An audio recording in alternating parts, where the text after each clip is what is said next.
Oi pessoal, boa tarde, tudo bem? Eu sou o Ralph Peter, que toda quarta-feira às 19 horas leva até vocês o programa Livros em Revista na nossa BCC Television, que sempre tem o firme e real propósito de levar até vocês um bom entretenimento com elevado teor de cultura, como naturalmente acontecerá hoje. Hoje nós vamos falar de um tema cabalístico. Nós vamos falar sobre a Cabala, ou Cabalá, dependendo da origem e nomenclatura. Eu quero, antes de passar para o Marcelo Del Débio, eu quero agradecer nova e enfaticamente a Betânia, Luciana, ao Márcio, pelos trabalhos televisivos que nos levam até os seus aparelhos midiáticos. E também a Maria Estela Guedes, que a partir do seu site www.com nos insere, nos impele ao universo lusófono. Quero de novo mostrar para vocês o livro Drogas, o Início do Fim, um livro que foi escrito pelo Dr. Bernardo Campos Carvalho, ilustre criminalista, que se dispôs a mostrar às pessoas, envolvidas ou não com drogas, de que maneira elas podem evitar iniciar-se e ou quando iniciou-se, um momento de parar. Não só para o drogado, como também para todos os circunstantes de um drogado, que infeliz e desafortunadamente nós estamos afeitos. Dificilmente você vai num lugar onde você não tenha alguém, um parente que esteja se drogando, ou que você vê na rua, gente perdida, literalmente. Tenho aqui ao meu lado Marcelo Del Débio, que é um pesquisador emérito e incansável das teorias filosóficas, práticas iniciáticas, tais como maçonaria, Rosa Cruz e etc. Trouxe ao mundo um livro impressionantemente lindo, profundo e que de maneira cabal praticamente esgota o assunto com muita sobriedade, com muita soberania e com muito respeito. Eu estou falando do livro Cabala Hermética, ou Cabalá Hermética, que, olha, eu fiquei muito impressionado com o teor da edição, uma edição para você ter em casa, para consultar nos momentos em que você está devaneando, ou talvez até de alguma apreensão. Ele ajuda, não é uma panaceia, naturalmente, não é um livro médico, mas ele dá para você mostras, provas de que maneira nós chegamos até aqui e por que chegamos até aqui. Marcelo, muito obrigado por ter vindo. Eu que agradeço. Obrigado, Messei, o quanto você está palestrando por aí. As lojas maçônicas estão louquinhas atrás de você e eu estou assim, muito honrado mesmo com a tua presença. Obrigado. Cabala Hermética. Você há pouco estava me falando coisas incríveis, que é absolutamente fora da minha pauta. E eu quero que você faça a gentileza de contar para os nossos espequinautas o que você acabou de me dizer, por gentileza. Da diferença, né? Que quando alguém fala de Kabbalah, normalmente você pensa num judeu. E na verdade um kippah, você tem um kippah e um rabino, alguma coisa nesse sentido. Mas não é, porque quando você começa, realmente os judeus eles codificaram e os hermetistas utilizam muito da nomenclatura judaica. Mas o pessoal esquece que ali no Egito, né, da onde saiu Moisés, saiu os 10 mandamentos e saiu toda a base da Kabbalah judaica, os gregos também bebiam daquela geometria, daquela arquitetura e de todo aquele conhecimento. E eles também levaram esse conhecimento para a Grécia. E os africanos também, o pessoal gosta de esquecer que a África, o Egito fica na África. Ele também não liga uma coisa com outra, é verdade. Com o xamanismo tribal africano, e isso deu origem ao Ifá e às religiões dos orixás, que hoje em dia você consegue enxergar isso no candomblé e na Umbanda. Então, você consegue ter uma origem comum, tanto do judaísmo, e depois do catolicismo, islamismo, as grandes religiões, quanto das religiões africanas, quanto das religiões gregas, que passou ali para a Europa, entrou pelos romanos, a greco-romana, e depois foi misturando com as religiões europeias, né?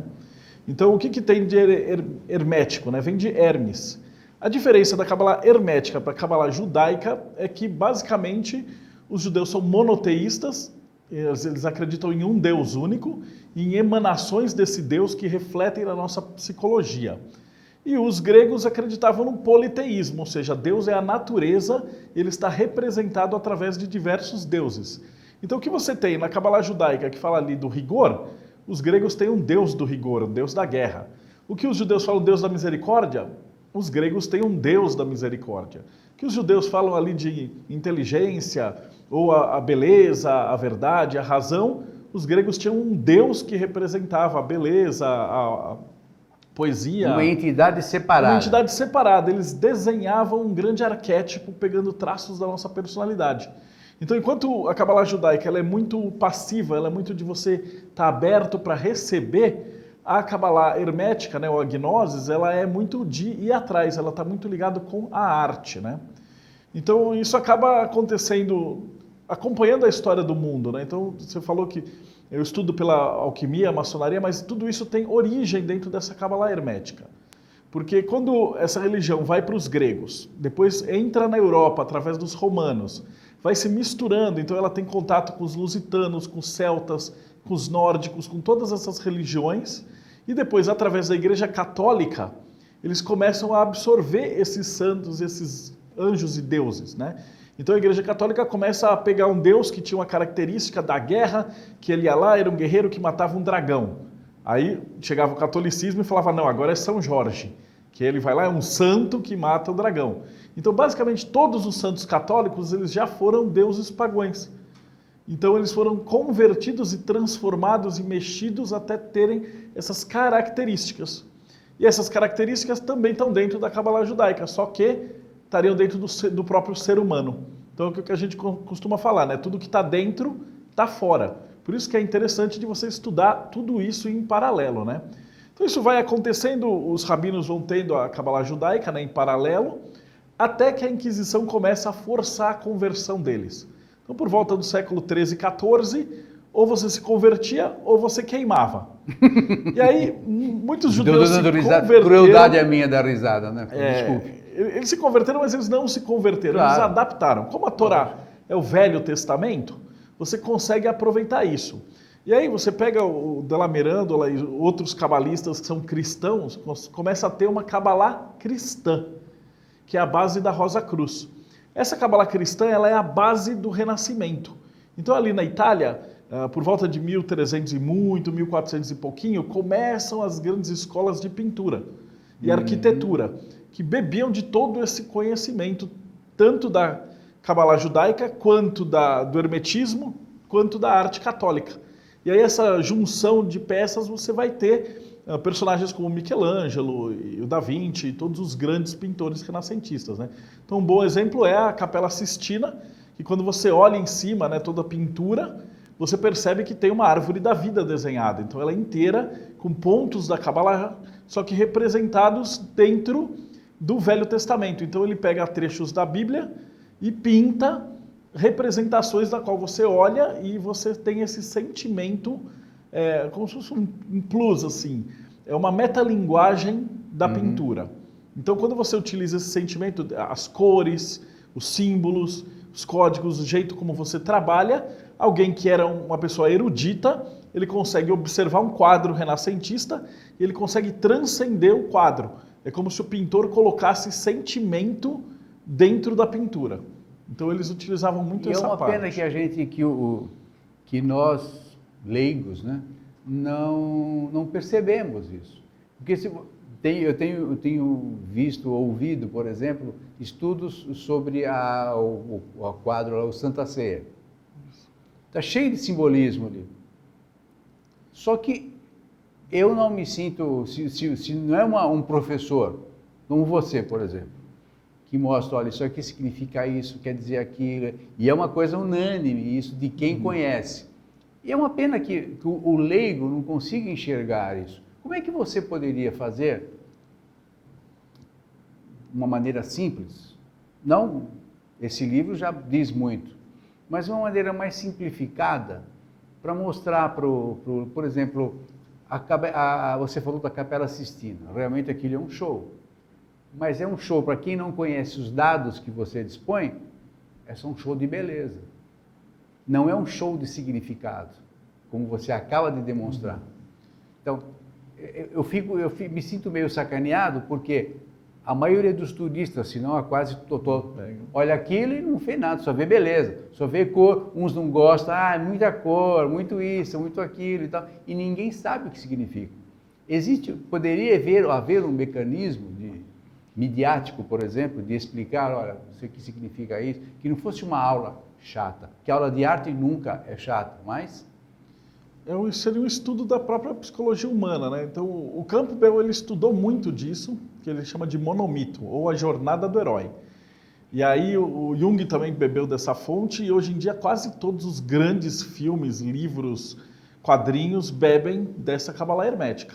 Então você pega ali o Harry Potter, o Star Wars, o Senhor dos Anéis, todos esses filmes, eles têm um roteiro que é extremamente amarrado nessa grande jornada, né? Então você tem um indivíduo, que é um ser comum, aí ele recebe um chamado, aí vem um mensageiro de fora, aí ele reluta, daí ele acaba cedendo, aí ele chega nesse outro mundo mágico, né? Dos Jedi, dos magos, do Gandalf. Aí ele vai ter uma grande missão e ele é o escolhido, mas ele não sabia. E aí ele vai tendo seus amigos, né? Um que é mais racional, outro que é mais emocional. Até ele junta armas, aí ele tem um guerreiro que vai com ele, um mestre, né? Um mago, como Merlin.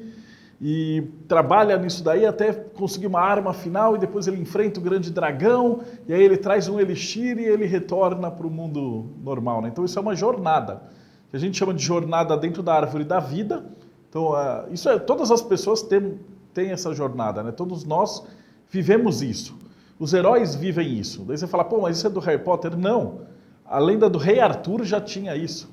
A lenda do 12 Trabalhos de Hércules já tinha isso. Você tem muitas lendas gregas, Jasão, você tem a história do Minotauro, você tem todas as histórias gregas pautadas dentro dessas grandes jornadas do herói, né? A Ilíada, a Odisseia, né? Primeiros textos literários. Mas isso não é um pouco a representação da vontade humana de se sobrepor? Mas as duas coisas são a mesma coisa. Então, do jeito que você fala, é uma visão mais cristã. É a vontade do ser humano se sobrepor e chegar a Deus. A visão da arte é o herói na qual eu me identifico está passando por uma jornada na qual eu me identifico e consigo remeter para a minha própria vida através desses símbolos. Então, o que eu falei antes, tudo que está dentro está fora. Então, quando você vê lá o Harry Potter chegando na escola, e aí ele é tipo um profano, acabou de chegar, mas ele é o grande mago e todo mundo trata ele esquisito. O garoto que está lendo aquele livro, ele se identifica, porque ele fala, poxa, eu acabei de chegar nessa cidade, ninguém me conhece. E aí, conforme o herói vai caminhando, você caminha junto com o herói dentro da jornada. Por isso que esses livros, esses filmes e tal, explodem e viram grandes best-sellers. Mas eu entendo a tua resposta e posicionamento. Mas quando eu falei sobrepujar, eu não quis dizer sobrepujar-se para chegar a Deus.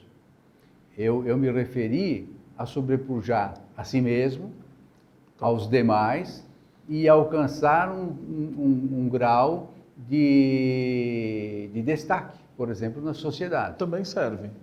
Dentro da cabala hermética não existe um conceito de Deus ou divindade. Inclusive, se você é ateu, materialista, você pode estudar a cabala a fundo e você vai entender a psique do ser humano. Então, a base do estudo da cabala hermética é algo chamado verdadeira vontade, que é o que chama de dom divino, gift, alguma coisa que é assim, o que você veio fazer nesse planeta. Talento. Cada filosofia vai dar um nome diferente. Certo.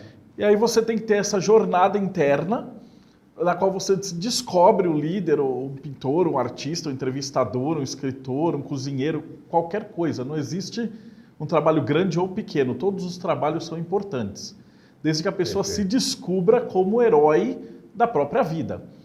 E aí, a cabala hermética treina que você tem que fazer a grande obra, que é o próximo trabalho da alquimia, que é, se você nasceu para ser um entrevistador, então você tem que ter um programa e entrevistar pessoas. Não adianta ficar na sua casa e não fazer isso. Se você toca violino, você tem que se apresentar, compor alguma coisa. Você tem que criar essa grande obra, escrever, filmar, pintar, ser um advogado, um contador, um administrador, não importa. Mas o que quer que você tenha o talento, você precisa deixar o mundo melhor do que ele estava antes. E é isso que os alquimistas vão chamar de grande obra. E aí isso vai te conectar com o divino, Deus, o grande arquiteto do universo, exato, o que está dentro cérebro, de você, né? o que estiver dentro de você. Não tem nome, esse todo seria a melhoria da raça humana, vamos dizer assim.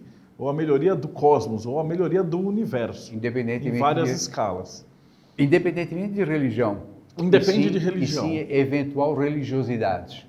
Ele é uma religiosidade, mas ele também pode estar desvinculado de espiritualidade. Ele funciona até como alguém que pensa só na matéria. Concreto. Ele também trabalha isso. Desde que você leve em consideração coisas como sentimento ou intelecto. Então você tem que admitir pelo menos que existe um pensamento, existe uma vontade e existe uma emoção. Que apesar de serem coisas que existem, elas não são coisas concretas. Vou dar um exemplo. Super-Homem. Super-Homem, ele não existe, mas ele existe. Ninguém pode questionar que não existe um quadrinho que retrata um cara que voa e para bala, etc. Ele não existe no nosso mundo concreto que a gente chama de real. Mas na imaginação das pessoas, o Super-Homem ele é muito mais forte até do que pessoas que existem no mundo real. Por isso, ou seja, ele faz parte do ideário. O símbolo dele é muito mais forte. Claro. Então, esse símbolo ele transcende o que a gente chama de Malhut, que é o mundo... Como é que chama? Malhut, o reino. Onde a gente começa a jornada. Então esses grandes heróis que se tornaram uma lenda, eles não precisam ser coisas físicas, né? Coisas palpáveis. Então o próprio Capitão América, o Super-Homem, qualquer personagem de qualquer história se torna uma lenda. Você, pouco antes de nós começarmos, mencionou grandes historiadores, grandes escritores que sorveram nesses conhecimentos cabalísticos. Exato. Cita uns aí pra gente. Bom, a gente pega o primeiro texto grego de todos, da Ilíada e a Odisseia, né? Então, Homero, ele trata de uma obra iniciática. Então, você percebe a Odisseia é o retorno de Ulisses da Guerra dos 10 Anos, né, de Troia, até a sua casa central. Então, o texto começa nele deitado, recolhendo com uma cama que ele tinha feito com as folhas que caíam da árvore sagrada, que para eles era a oliveira. Então, e ele vai fazendo essa jornada desse zigue-zague, né? Eles chamam de politropos, que é o homem que negocia, o líder, o ágil, aquele que tem um jeitinho, né, brasileiro. O dom do 171. É um 171. Ele vai indo para um lado e para o outro. Então, o que ele faz? Ele engana o gigante, ele engana o ciclope, ele passa pelas pedras, ele vai tendo o jeitinho dele. Ao mesmo tempo, a mulher dele, a esposa dele, Penélope, ela está tecendo a mortalha dele, porque ela está com vários pretendentes e, no fundo, ela tem aquela intuição de que o marido dela ainda está vivo. Então, o que ela faz? Ela tece durante o dia e desfaz durante a noite. Então, o termo para isso também faz o politropos, que é o zigue-zague. Então, enquanto Ulisses tem o zigue-zague de fazer uma coisa, um jeitinho e tal, a mulher dele também tem um jeitinho, porque ela faz e desfaz e vai sacaneando os pretendentes. E aí ele chega em Ítaca. Da metade do livro para frente, ele para e ele precisa conversar, porque ele conversa com o espírito de Agamenon. Ele fala assim, poxa, eu cheguei da guerra e minha mulher estava com a amante e me matou, então não chega falando que você é Ulisses que você vai estar mal. E aí a segunda metade em diante ele começa a conversar para entender a situação onde ele está. E aí, em grego, o conversar também é um zigue-zague, né? Eu falo, você fala, eu falo, você fala. E ele faz essa correlação entre viaja de um lado, viaja do outro, viaja de um lado, viaja do outro. Eu falo, você fala, eu falo, você fala. E ela tece o tear, volta o tear, tece o tear, volta o tear.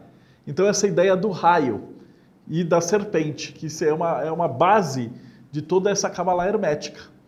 E aí dessa fusão, dessa história, que é a primeira história grega, começam a sair as outras narrativas. E aí vai incluindo todos os grandes deuses gregos.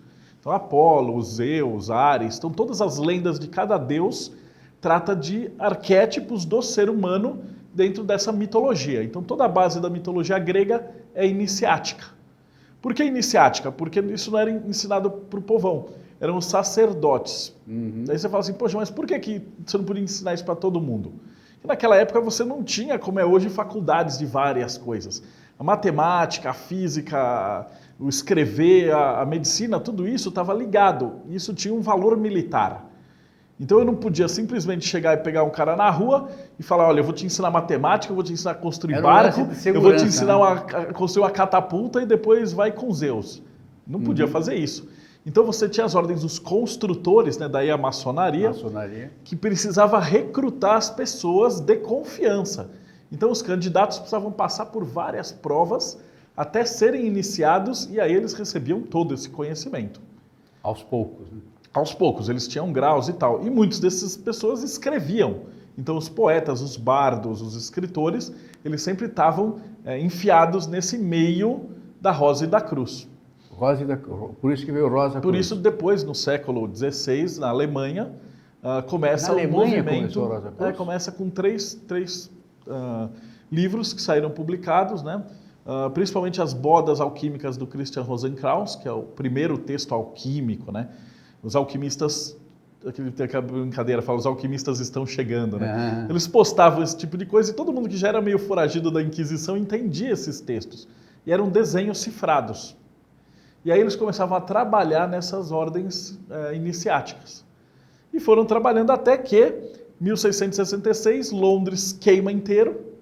Eles precisam contratar os maçons da Europa inteira. E aí todas as grandes guildas de arquitetos, engenheiros, médicos, todos os estudiosos da Europa acabam se juntando em Londres. E em 1717 tem todas as causas propícias para você fazer a fundação do que hoje a gente conhece como maçonaria. Por isso que ele está tão conectado com essa Kabbalah hermética. Fantástico. Você, naturalmente, é um pesquisador. Quantas idades você tem? Eu tenho 42. Mas eu estudo isso desde os 15 anos. Então... Desde os 15 anos. Você já pegou um texto ou alguma coisa ligada ao hermetismo? Está certo esse termo? Isso, hermetismo. Hermetismo, ou a Kabbalah e tal, que você notou que não era real, que era algo forjado. Porque a impressão que eu tenho de todos os textos que eu já vi ao longo de todos esses anos, é que alguns textos se perdem, ou outros ganham, com aspas, algum significado. Algumas palavras, alguns termos que mudam o significado. Isso. Você já se deparou com uma cena dessa? Várias vezes, porque todos os textos medievais eles eram feitos para disfarçar. Então, do mesmo jeito que quando você pega uma receita de bruxa que fala assim, pegue um pouco de olho de morcego, pata de gato, asa de morcego, olho de gato, na verdade isso é nome para erva. Então eles eram xamãs curandeiros, então eles estavam testando ali a medicina, para não entrar cair nos profanos, eles usavam códigos. E a hora que isso cai na mão do leigo, ele olha e fala, poxa, que absurdo isso. Um outro exemplo, por exemplo, é o Cagliostro.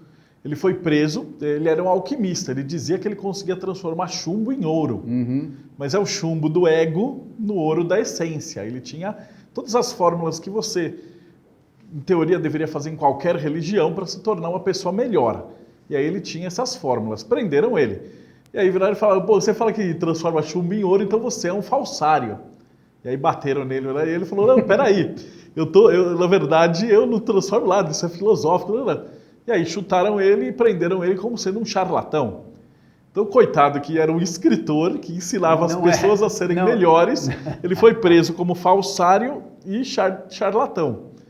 Então sempre teve muito disso daí, né? A perseguição dos alquimistas, o segredo da maçonaria, os tesouros templários, que muitas vezes nada mais é do que um meio de vida de você entender a arte, entender o mundo, entender o que está acontecendo ao seu redor. Um meio para você garantir o teu segredo.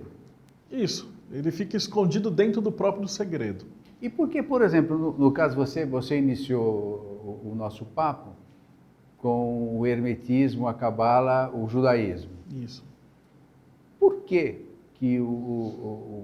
particularmente a Cabala judaica precisa ser tão hermética? Não há possibilidade de você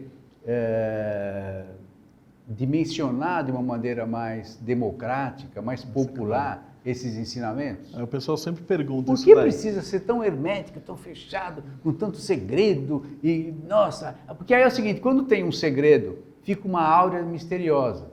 E por ser misteriosa, fica sujeita a interpretações várias. inclusive algumas vans. Nem todo mundo tem o cabedal que você tem. Eu não conheço ninguém, você é o primeiro. Bom, dentro do judaísmo, você está atrelado à própria religião, ao ensinamento que a própria Kabbalah te dá. Então, você estudando a árvore da vida, estudando todos os preceitos, você vai conseguir organizar sua própria vida. Porque você vai olhar ali e falar, olha, onde é que eu estou certo, o que eu estou fazendo de errado, onde é que está a minha beleza, onde é que está a minha razão, onde é que está eu estou conversando com meus pais, como é que está meu emprego. Então, você, entendendo que a árvore da vida é você, é a sua família, é a sua comunidade, é o seu país, você consegue enxergar o que está errado e consertar. Por isso que o judeu ele sempre foi muito perseguido, porque ele tinha os segredos, ele ficava rico. Mas não é que eles ficavam ricos, o talento deles para o comércio se dá em que a própria filosofia na qual eles existem e eles precedem o judaísmo está atrelado a você organizar sua vida. Então é difícil de você ver alguém que é um judeu ortodoxo e tal, pobre, desequilibrado, tosco, porque o que ele aplica na religião, ele aplica dentro da vida dele. E aí tudo que ele vê que está um problema, ele enxerga e ele age. Então você vê muito disso, por exemplo, na formação de líder. Uhum. E o cara tem que enxergar o que está acontecendo, ele tem que ter a ação e ele tem que concretizar isso. E dentro da Kabbalah você já está treinado desde criança a preparar sua mente para fazer isso. Então o judaísmo, na verdade, ele prepara líderes. Ele prepara pessoas que já vão ser líderes de si mesmo e que vão conseguir sobreviver em qualquer tipo de ambiente, porque eles se adaptam. Então essa filosofia, ela adapta, ela observa, ela pega a cultura do que está em volta e ela transcende isso. E aí você sempre vai ter a prosperidade. É um dos critérios da Kabbalah. Por isso que eles sempre foram muito perseguidos. Eles queriam ouro, o judeu é rico, é não sei o quê. Daí uma série de mentiras, aí puseram para fogueira, foram perseguidos pelos nazistas, que queriam esses grandes segredos. Mas esse grande segredo é o quê? É a regra de você se autoconhecer. É o modus vivendi, né? Achar o seu talento e executar o seu talento. Então a Kabbalah nada mais do que isso. Ah, mas por que eles usam grandes símbolos e coisa e tal? Porque você está penetrando mais profundamente na psique. Por isso que na maçonaria a gente usa muito símbolo. Você não tem uma placa escrito faça isso, você tem que estudar. Você de repente tem um conto na qual tem uma moral, na qual você percebe que aquele protagonista, se ele estudar, ele vai se dar bem na vida. Porque o símbolo é muito mais forte. Pensa assim, um leigo num jogo de futebol. Imagina se você não pudesse pôr os times, as bandeiras, e você fosse no jogo de futebol e tivesse um monte de placar em branco escrito o nome dos times. Não ia ter a mesma graça, não ia ter a mesma força, não ia ter cores brigando, você não ia ter a profundidade da emoção que vai trazer para esse ritual. E por que esses rituais são secretos e tal? Porque muitos desses rituais envolvem grandes efeitos dramáticos, né? O teatro, ele tem o berço do teatro é o hermetismo, são as iniciações. Então ali naquele teatro você tem que mexer com a emoção da plateia.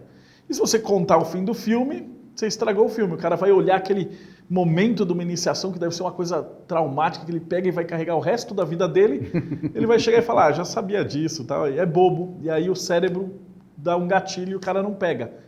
Então você trabalha com isso também. Por isso que os melhores filmes tem sempre aquela virada, aquele inesperado, alguma coisa que te pega. Então isso está no princípio da Kabbalah também. E faz com que ele fique inesquecível. Faz com que ele vai ficar inesquecível. Meu caro, meios de contato contigo, para tuas palestras, se é que você faz isso rotineiramente.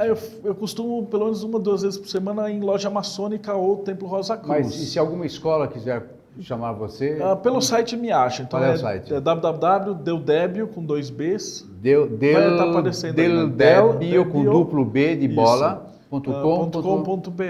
Perfeito, joia. Bom, nós estamos terminando já, tá? O público do teu livro, que por sinal, pessoal, é maravilhoso.